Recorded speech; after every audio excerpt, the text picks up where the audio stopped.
Good afternoon and welcome back to our fourth installment of the Nick and Jack Show. We got a great show planned for you guys, jam-packed. We got a great interview with women's basketball coach David Sauer talking about tomorrow's game. We got a big game tonight for the men's basketball team, home playoff game, first time ever. Going to get into a little bit of basketball here first, but Nick, I got to ask you, how excited are you for tonight's game? I couldn't be more excited. You know, it's a whiteout, so I got my outfit planned. I was going to say, did you bring your white shirt? Oh, it's all white. Okay. I got it on right now. All right, cool. Going right from here to the game. But we convinced our coach to give us off practice tonight, so we're ready to go for tonight. I know it's going to be electric in there. It's going to be an awesome atmosphere, and hopefully they can pull out a win against W&J. It should be fun. Yeah, it should be a great game. Jumping into some, just this past week, recap for some Chatham sports. For the basketball team, we'll jump in since we were already talking about basketball. Men's lost their final regular season game at home against St. Vincent, 80-73. Isaiah Brown was the leading scorer with 26 points. And the women also fell to the Bearcats at St. Vincent, 77-53. And the leading scorer for the Cougars was Katie Sick with 14 points. Nick, I think you got some hockey stuff for us? Yeah, but first, I just want to say I was really disappointed in that one. Not in the team, just the fact that they lost, because St. Vincent is obviously one of their top competitors this year. And I know I tweeted it out on the page, like I would have loved to see them go into St. Vincent last regular season game before the playoff game tonight and get a win on their senior night. That would have been kind of the icing on the cake to finish the season. Like you said, winning it on the last day of the game. I mean, they went into it with a 5-game win streak, so they had the momentum going in, and it was a 80-73 game, so it wasn't that big of a deficit. So very close game, for sure. Yeah, but now let's get into a little hockey. For first, the men's, they lost Friday, February 15th, 8-4 against Lebanon Valley. Not a lot to talk about during the game. Michael Lamison, Tristan Sim, Eric Hildebrand, and Corey King all notched one goal. And then, should we do the game right now, or might as well. Game of the week? Yeah, we'll do game of the week. And be a hockey game. We decided the game of the week for this week's show was going to be the men's hockey game against Elmira, yeah. I always mess that up. Against Elmira. It was actually their senior night. Derek Schrank and Kirk Underwood, to kind of give you a little bit of background on the game. They scored in the second to put the Cougs up 2-0. You go into the third period. Chris Lutz scores in the third. Elmira scores a PowerPoint goal to make it 3-1. Underwood netted his second goal in the third, and then Elmira scored one about, was it 18 minutes in? Yeah, 18 minutes into the game, into the third period. So that kind of notched a 4-2 victory and put them on a good little, just kind of end the season on a good note. You know, it's always fun to, like I said about the basketball team, it's always fun to get a win on someone's senior night, because you kind of always schedule senior night to be one of the easier teams. Yeah. I didn't want to say weaker, but one of the easier teams.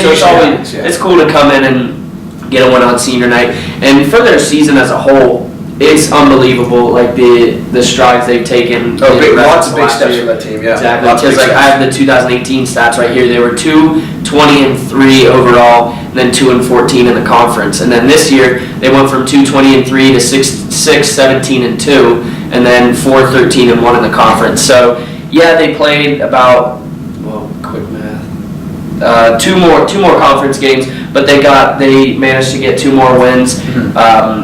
Had less losses in the conference play, so they're definitely going in the right direction, you know. And you got to remember, this is only their second year, Chatham's second year with the hockey team, so it's looking like it's just on a steady rise up. So I'm excited to see where the future leads the hockey. Absolutely. Guys. And a little bit on that game too. Elmira usually is one of the top hockey teams in the country, really, for Division III. They've historically been a very good program. So for a second-year program to take down kind of a typical David and Goliath kind of matchup right there, and I think that's awesome. Not only to beat Elmira and how good they are, but also to beat them last game of the season. You know, that's always a great way to end the season. And going into next season, definitely something that they can totally build off of. For sure. They're definitely moving in the right direction. Absolutely. Now over to the women's side. Unfortunately, they lost both their games this weekend to Manhattanville College. Saturday was their senior night. It was Christina Block, KJ Frost, Michelle Jones, and Jill Rowland. They're all moving past Chatham after this year. But we just kind of wanted to talk about some of their stats from this season. Block, she had 2 goals this season, 3 assists. KJ, 1 goal and 2 assists. Michelle Jones 1 goal and 1 assist, and then Jill came out 2 goals and 2 assists. So it's unfortunate that they got a loss on their senior night, but they kind of they didn't go downhill from last year. They didn't really improve too much. They kind of are on the same level that they were last year, because they were 7-14-2 last year, 4-12 in the conference, and then this year they were 7-18 and 4-14. So they played 2 more games this year, but they lost those 2 extra games. So they have a lot of potential for next year. I'd love to see how the coaches, what's the word? Kind of built off of Yeah, it. exactly. Yeah. How they kind of build off of it, and kind of how she recruits differently, knowing their strengths and weaknesses, and how they move into the 2019-2020 season next year, and hopefully turn this team around. Because it's definitely exciting going to the games, but they weren't able to stay in contention for the playoff run this year. But always next year for sure. Yeah, that senior night game. That was kind of a heartbreak. Yeah, I was announcing it. I was on the mic, and it was tough. It was 0-0 pretty much the entire game, and with about 4 or 5 minutes left in the third period, Manhattanville scored the 1 goal of the game. So that's a tough way to go out on your senior night. But the younger players can definitely learn from this and kind of build off of this, like you were talking about. And maybe they'll say, hey, we don't want to do this on our senior night, so let's come back next year ready to roll, ready to put some work in, and kind of continue to improve each and every year. Exactly. So great job on the hockey. You're going to head over to the swimming and absolutely, dude. Heading over to the swimming and diving. They actually had the PAC championships last Thursday. So we got 3 days of results to give you guys. So for day 1, Iris Marzoff, Jade Marzoff, Mallory Marzoff, so all 3 of them, all 3 of the sisters, and Kristen Makita finished second with a new school record of a time of 1 minute and 37 seconds in the 200-yard freestyle relay. And then Christine Makita also came in second in the 500-yard freestyle with a time of 5 minutes and 17 seconds. Mallory Marzoff was a back-to-back champion at the IM 200-yard finals, finished with a 2 minute and 8 second time. So I believe that she won the preliminaries and then they won the finals too. So that's pretty impressive to win both of those events in order to get to the finals. Both of the actually I'm not 100% which one's the lower sister. Yeah, I know 2 of them are twins. Yeah. And it seems like their names always pop up on the Chatham Twitter, Instagram feed. They've accomplished some major things here at Chatham in their swimming and diving careers. I know I see them all the time, especially in the PAC championships. Yeah. Breaking their own records, breaking PAC records, breaking school records, and it's almost like they're competing against themselves, because you see them break a record and then they just break it a couple weeks later. They break their own record half the time. Exactly. It's got to be really exciting to see. And I can't imagine what their parents think too. That's got to be exciting. Oh, it's got to be awesome. Having 3 of your 3 girls all be collegiate swimmers at the same school and just break record after record. So especially being on the same relay team too. Exactly. That's gotta be very cool. That's props to them. I'm sure they're proud, and I'm sure the girls are proud of their own accomplishments too. Yeah, really absolutely. Actually, that same relay team on day 1 broke another school record in the 400-yard relay with a time of 4 minutes and 4 seconds. They came in 3rd place. Jumping into day 2, Mallory Marzoff won the 100-yard backstroke with a time of 57 seconds. And then going into day 3, not much went on for day 2 for the Cougars, but day 3, Kristen Makita came in second in the 1,650-yard freestyle with a time of 18 minutes and 17 seconds. I actually saw that, and I was absolutely blown away at the amount of yards that somebody would swim in a pool. I don't know about you, but I've tried to swim once or twice up and down, and it is incredibly tiring. So I can imagine 1,600 yards has got to be exhausting. Oh, well, we've both been on the PA for the swim meets, and I don't remember what the distance is, but the very long one, it takes like 30 minutes to complete, and I'm just sitting there waiting for them to finish it. And I'm sitting there getting tired just watching, and they're sitting there just putting every ounce they have into it. That's got to be exhausting. I honestly, I don't know how one would train for that. I mean, because half the time you're really not breathing because you're underwater, so that's very impressive. That's also one of the things they have to learn. Yeah.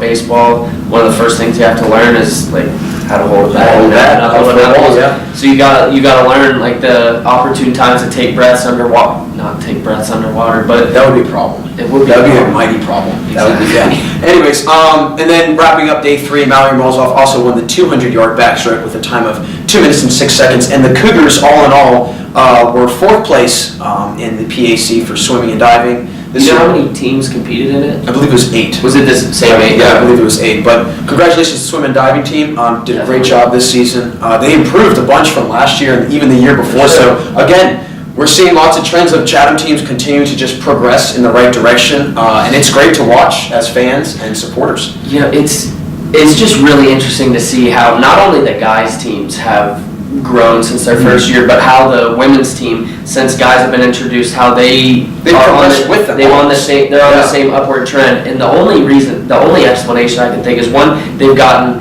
a very good recruitment of coaches into the athletic department. They have pretty much new coaches for almost every team. But also, with the introduction of guys, I feel like it brought a lot of great guy athletes in, and it kind of just shed a lot more light on the school. You bring a lot more talented female athletes in, and they're both on the same upward trend. So it's exciting to see where Chatham athletics is going as of right now. Yeah, I'm excited. I'm very excited to see, not only just next year, but even 10 years down the road, kind of where the school goes, and not only the school, but the athletic department too, and how much it grows and expands. Exactly. So the last sport we're going to talk about today is lacrosse. They got spanked pretty hard in their preseason game, but they came back and they played Mount St. Joseph and beat them 26-3. I was on the mic there at Highmark, and this was kind of expected going into the game. I wouldn't say a 26-3 win was expected, but getting a dub was definitely expected, because I was looking at Mount St. Joseph's stats from last year, and they were 2-13 on the year as a whole. Yeah. So great to start off the season with a win. Hopefully, once they play kind of the other top tier teams, they'll be able to pull in. I doubt the same kind of score, but hopefully the same kind of result. Yeah. I mean, 26 goals for a lacrosse game that's scoring, 100 points in a basketball game. That's a lot of goals. I was on the mic, and after about the 8th goal, I had to change it up a little, because the whole Cougar goal was getting a little redundant. Yeah. But I'll tell you, the name that I said the most was this new guy, Kyle Rowland. He led the way with 6 goals and 1 assist. And I was surprised when I looked at the stats, because I definitely said his name more than 7 times, because he was everywhere, and he was in the midst of every play. He was also named the PAC Offensive Player of the Week, and I thought he deserved it 100%, because he was just in the middle of every play. Yeah. Another guy I want to talk about, Vysotsky. He apparently he's one of the especially last year, he was like one of the lead guys in the nation for face-offs. Yeah. I remember watching the game. He won pretty much every face-off. He won 21 out of 28, and that just puts you in a good position right off the bat. You win the face-off, you automatically have a chance to score. So 21 out of 28 times, what is that, like 3 out of 4? Yeah, it's 75% of the times you're starting off with the ball. Yeah. And that's pretty much all the highlights from that game. I know their next game is this Saturday, February 23rd, sorry about that, versus Heidelberg University, once again at Highmark at 5:30, so definitely come and check it out. And then I know they're kind of going to have a problem like mid-season, because I know Highmark's returfing the field in like March, I believe. So they're going to pretty much play all their home games there, but I was talking like they don't really know what they're going to do after that. They don't know if they're going to kind of switch some home games to away, or if they're going to try to find a new field to play on, but I know that'll be interesting. I I hope that they can stay at Highmark for as long as they can. Highmark's awesome. It's great. I mean, I know we've mentioned it before. Yeah, it must be a great time to play there. I mean, that's kind of like the equivalent of like us, our baseball team being able to play at PNC. Like that would be an awesome atmosphere. Yeah, that'd be a very cool atmosphere. So we're going to jump over to our interview with Coach David Sauer. We'll be right back with you guys. Don't go anywhere. To the Nick and Jack Show. We are here now with our guest, David Sauer. Coach, how you doing? Good to see you. Head coach of the women's basketball team. So we'll just jump right into it. First, talk about a little bit about your background. You've coached at all 3 levels, Division 1, 2, and 3, also at the junior college level. Have you found transitioning from those different levels challenging in your coaching philosophy, or have you been able to kind of maintain that same philosophy all these years? Definitely. I think, at the end of the day, as simple as it is, basketball is basketball. Men or women have done both as well. And I think, philosophy for me really starts and ends with competitiveness. And that's really, kind of the root of everything we do, everything I'm about. So as you would guess, that would cross over every level. And that cross over any profession and what have you. You got to be a competitor. And Absolutely. I think that's been the biggest thing that I take, with me philosophy-wise, and every level it's been pretty much the same. Okay, So, okay. for sure. Yeah. Definitely. So kind of now on the more Chatham aspect of it, being able to take this team from last year where they were in 9th place, a non-contendable playoff team, to making the playoff this year, how have you kind of been able to make these girls buy into your process that you brought in this year? Yeah, I mean, it starts and stops with them. I think number one, without, what they've been able to do and the production, the work they've put in, all those things. Without that, we have none of it. At the same time, my philosophy, obviously very different style of play, all those things. But if they don't buy in, we don't, it doesn't matter what I bring to the table. So I think, at the end of the day, I think it starts with our seniors that are we're hungry to win, hungry to compete. For sure. And I think them buying in allow the rest of the roster and team to kind of buy in. And at the end of the day, I think, I let them know every single day, it's never been about me, never will be about me. We're in this thing together, from, as I said the other day in the locker room, from our student assistant coaches to the head coach to the first player leading scorer, the player hadn't gotten off the bench all year. We're all in it together. We all have a role, and I think that's been the biggest thing is everybody understanding they're a part of this thing, they're important, and from there we've been able to kind of do some things even a little past what I thought this year. Right, So, absolutely. Yeah, That's- that's a great job. Appreciate Great job, that. yeah. That's kind of one of the things I've realized too, is just being on many different teams in my life. It's the teams that are the more winning teams, are the teams that everybody buys into the Right. we kind of ideals, instead of playing for yourself. You're playing for the name on the front, not the back. Definitely. Yeah, absolutely. Those are your best teams usually, because they're always buying in, they're always, believing in their coach, and kind of whatever the coach says, that's, the golden rule, and they take that to heart, so Definitely. really good. Now, getting in tomorrow, taking on Teal College, you've actually a graduate of Teal, used to coach at Teal. How did your prior experience coaching and being in the PAC affect your decision coming to Chatham and coaching here? Second to none. I think without that previous experience, I don't even know if I would even have looked at the opportunity, to be honest with you. But yeah, I think it's been, the league has steadily gotten more competitive.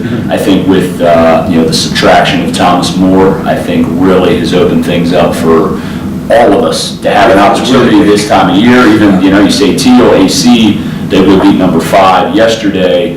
They got a chance to win just like anybody else. They get hot. And I think we all, the separation from even 1 to 5, 2 to 8, all those things, it's a small margin for error. And I think it's really competitive. I think that's been a fun part of the year, a little stressful. You're up late, watch film, but it's fun this time of year. Everybody's got a chance, and I think being here before on the men and women's side at Teal, I think really gave me good insight on what the league was about. What the opportunities were. Kind of even knowing Chatham to a certain degree, had been away for 5 or 6 years from the area, but I still had some background and understanding, and gave me a good baseline stepping in. So. Okay, yeah, absolutely. So is there a different game plan going into tomorrow now that you're in the playoffs, or what kind of game plan do you have going into tomorrow's game? Great question. I think, Rob Clune and the Tomcats won't be able to listen to this before it airs. Yeah, hopefully not. But no, I think it's for us, and I think they know exactly, it's kind of who we are, but I think we've got to make this thing, if you're watching it, we need to make it a track meet. And I think, I think they do have the most athletic player on the floor, jumping up and down, with Destiny Johnson, the freshman. But as far as rotations go, we are the deeper team athletically against these guys. I think we play a style up and down that they don't typically do. And I think with them coming back on a short turnaround, playing Saturday, Monday, coming into our place again, traveling on Wednesday, we want to get up and down. And I think relatively the game plan, is pretty much similar. I think we'll have some tweaks here or there, but I think the biggest thing from a defensive standpoint, they've got, in my opinion, the MVP of the league, Jess Vormelker, over 20 points a game. We got to make life harder on her. I think she's going to get her shots, no doubt. She'll get 20 to 25 shots, I would guess, tomorrow. But we want to make the majority of those contested, off balance, step backs, all those things, and make life tough on her. If she's got to go 9 for 25 from the field to get her 19 points, we'll be in pretty good shape. But we can't let their best player in a one-game season, basically what it is from here out. Yeah. You've got to take away that option one, make somebody else have to make those plays. And that's going to be the biggest thing for us. And offensively, just do what we do, have fun, get in the lane, layups, threes, draw fouls, and I think put pressure on their defense, get downhill in transition. That's going to be what we try to do. Yeah. I think one of the things we've noticed, because we're on the stream, Definitely. like, do a good job. Thank you. Thanks, we really appreciate that. Yeah. We're on it like kind of quite a bit. The Yeah. one thing we've noticed kind of as the season's gone on is how much the production of the bench has kind of stepped up as the season went on, Big time. because it was kind of for a while there, it was Megan, Katie, and Ashley kind of doing it all. Yep. And I was starting to wonder like when they were gonna kind of step in, and me and Jack talk about that a lot. And it seemed like the last couple streams we were on, they really picked up the pace, and we're bringing a lot more to the table, and that was exciting to see for us, especially. Yeah, and I'd say our transfer freshman basketball is Caitlin Ferdig. Yeah. She's had 2 really good games against Teal. She was a big part. We played them here and beat them. She was our second leading scorer in that game. Okay. We went up there and got off to a really slow start, kept clawing back. She made some huge plays down the stretch, whether it was rebounding in transition, pushing the ball, made a big 3. She's somebody that's really kind of taken the reins, and I think it's, from the bench standpoint, but she gets in the gym, she puts the work in, and I think she's been out of basketball for 2 years. Okay. So now really just starting to get her stride back again, Yeah. hell of an athlete, long arms, just got some game to her, and kind of, Nothing kind of plays like a guy with kind of her movements and ball handling and what have you.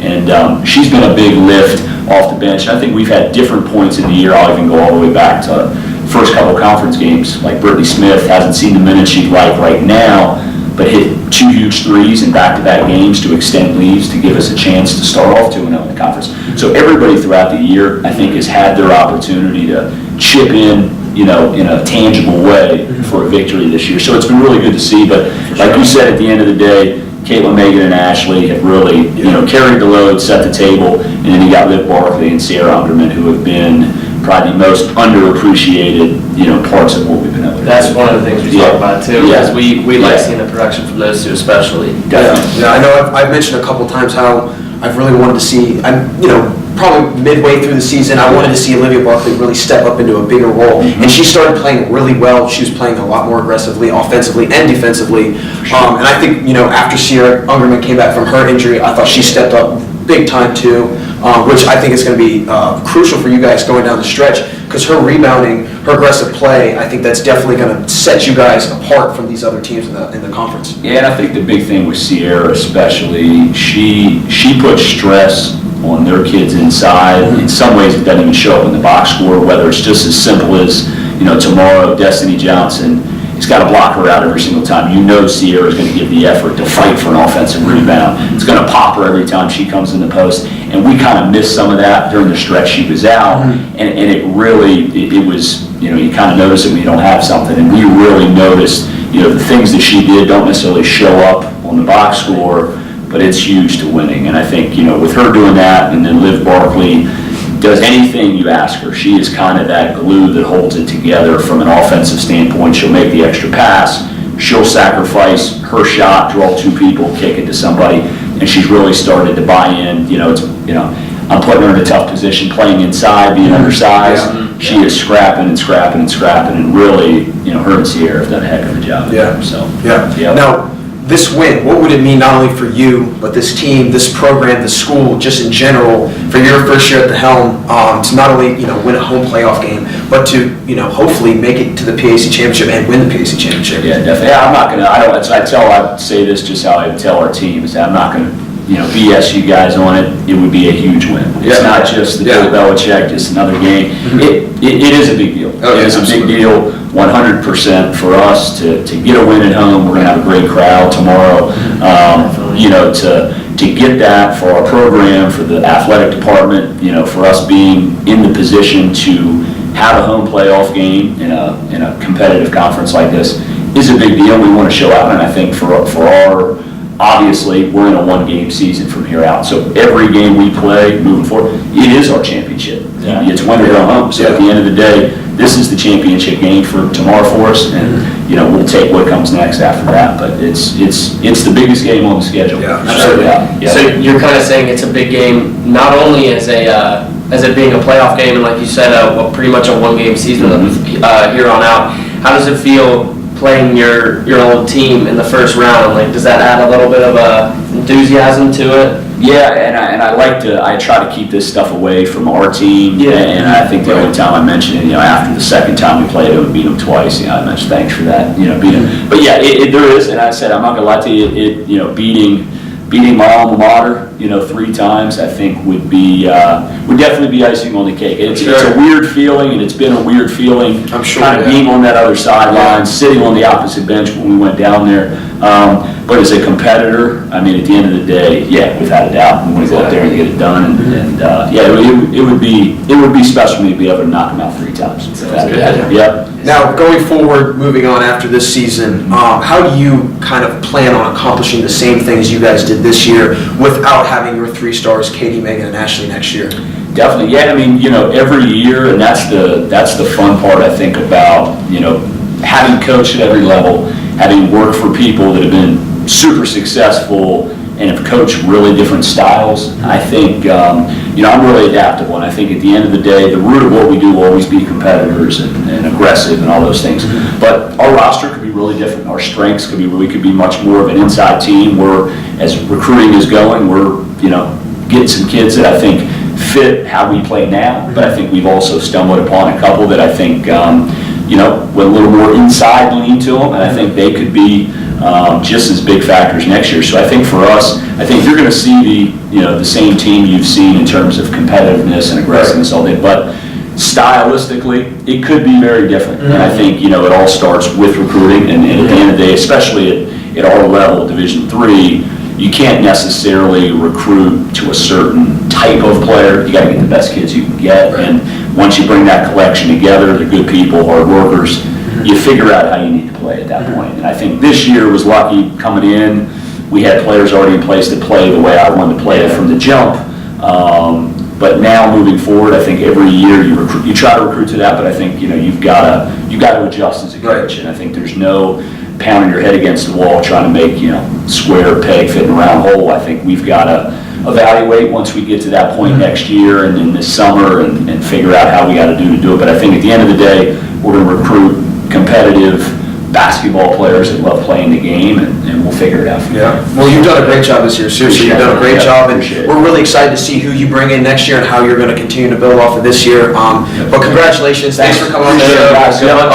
Good luck tomorrow. Games tomorrow at the AFC. Phil the Cougar Den. I believe it's at 7 o'clock. 7 o'clock. 7 o'clock. Going to be a great out, so please, everybody come, bring your outdoor voices, and be ready to cheer because it's going to be a great game tomorrow. Let's get it. Yep. What's up, everybody? Welcome back to the Nick and Jack Show. This is our final segment of our 4th installment, and I think we're just going to give a little pre-game breakdown of the basketball games coming up tonight and tomorrow. And just so everybody knows, we're filming this on Tuesday, so most likely, 100%, you won't be able to see it until the guys' game is already played, but still, we feel like we have some good comments just to get out into the world, and then... Pre-game notes kind of from Nick. Exactly. So, Jack, what do you got? Well, first things first, Chatham men's are taking on W&J tonight, home playoff game, whiteout, 7 p.m. Actually, what's funny is W&J was the first team that Chatham men's basketball team had ever beat I remember you telling me that. in their program history. So it's kind of funny how it's come all full circle, especially for these seniors, Alex Chopin, Devin Stedman, Nasir Alexander, a lot of other guys to be named. That it kind of comes back full circle, like I said. Exactly. The first win that they ever had in a program, now that they're having their first ever home playoff game against that same team, it's almost kind of, I don't want to say fate or destiny, but it's kind of, it's interesting. I think it was kind of cool, but I'm really excited I'm just really excited for a great game tonight. I think, a big part of it's going to be, how does Isaiah Brown come out right from the jump? No pun intended. How is he going to come out right from the start of the game? Is he going to be aggressive, and is he going to be doing what he's been doing all year long? And kind of, the other guys around him, Will Sander, Anthony Bomar. I'm really curious to see how Anthony Bomar controls the tempo of the game, controls the pace of play, especially in an atmosphere that I'm assuming is going to be pretty incredible and probably something that they have not played in front of at home before. Oh, 100%. And what I think is really interesting is this is kind of game 3 of this. Well, this is game 3 of their W&J series. Yeah. W&J took a really tough one from the Cougars at home, and then we went to. I remember we watched that on the PAC stream. They took a really crucial game against W&J. I remember they were, I think, 13 or 15 going into halftime, and Will was doing his. Will being Will, you know, Yeah, just Will kinda being Will. pumping up the Cougar Yeah. section. You could tell the W&J fans just hated him. They were giving him a hard time. You could tell on the stream. But it was just an exciting game that we took from them. It was really down to the bone getting that win. But I think tonight it all comes down to tonight, best of 3. So whoever gets this one gets the bragging rights. So Yeah. it should be very interesting tonight. It'll be a great atmosphere. I'm just really excited because I know W&J is not too far either, so most likely they'll probably bring their own fans. So that'll be really interesting. I know they're bringing their cheerleading team. Yeah, so- I think that's kind of unusual. So. Yeah, so maybe there'll be an even bigger crowd of WJ and For sure. Chatham students. But over to the women's side, they also have a home playoff game tomorrow. It's going to be a gray out at the AFC 7 p.m. Both nights. Fans, please fill the Cougar Den, be as loud as you can because it's going to be a great atmosphere for both games. And we just had David Sauer on, head women's basketball coach, and I'm really excited for tomorrow. I know it's kind of been a long time coming for a lot of these seniors, Megan, Katie, Ashley, and I'm just really excited to kind of see them lay it all out on the floor tomorrow. You know, like Coach Sauer was saying, it's kind of like a one-game season right now. See them lay everything out on the floor and come up with a victory. That'd be great in front of a home crowd too. Exactly. That's what I was just about to say. Both teams' first home playoff games in Chatham history. So that's got to be not only an honor, but that's got to add some excitement, some enthusiasm to your game plan. And it's going to be really exciting to watch. It's going to be absolutely electric in the stadium. I know that because like I said to Coach Sauer, our coach already gave us the 2 days off so we can. That's when you know. Exactly. That's when you know it's going to be big. Exactly. And coaches start canceling practice. I was hoping, maybe a teacher would cancel class or something. Oh, I know. That's. If any of you have evening classes, maybe hey, you think we can? No, I'm just kidding. Don't do that. But class is important. But that's 100%. yeah. But that's still. That's awesome that he's giving you. I think all teams are actually. I could be wrong. I know but I think they're our athletic director, Mr. Leonard, he definitely was kind of urging the coaches to kind of have the coaches give us the day off just so we could support the basketball team because this is do or die time now. Yeah. After this could be the last game of the season for both teams, so it's gonna be really exciting to watch. Yeah, absolutely. So I think we're going to get into a little bit of Logan's lookout now. For sure. Logan, why don't you take it over? Let us know what's going on this week. All right, this week, not as many games as last week, but still definitely a big week, as you guys have already talked about. Tuesday, men's basketball home playoff game. Wednesday, women's basketball home playoff game. Hopefully they can continue and have a couple more games this week. And then we got track and field pack championships on Thursday. Do you guys know where that's at? I believe it's W&J, but I could be wrong. Okay, and then men's lax has their second home game on Saturday at Highmark vs. Heidelberg at 1 p.m. Very cool. Yes. Nice job. Second job on Logan's lookout. Did a great job. Definitely not as packed as last week, but I'd say quantity over quality. Exactly. Quality over quantity on yeah. this one. Yeah. These games are a lot bigger than the games from last week, so it's a little bit more of a condensed week for it. Only, like you said, only 4 events, but 2 Stakes are much higher. Actually, 3 of those, pack championships for cross country. With track and field. Sorry about that. It's definitely going to be fun. Yeah, it's going to be a great week. So again, fans, please come out, support if you can. Tonight, tomorrow night, it's going to be huge. It's going to be a great atmosphere for both games. Tonight's a whiteout, tomorrow's a gray out. 7 p.m. for both games at the AFC. Fill the Cougar Den. And don't ever forget, go Cougs.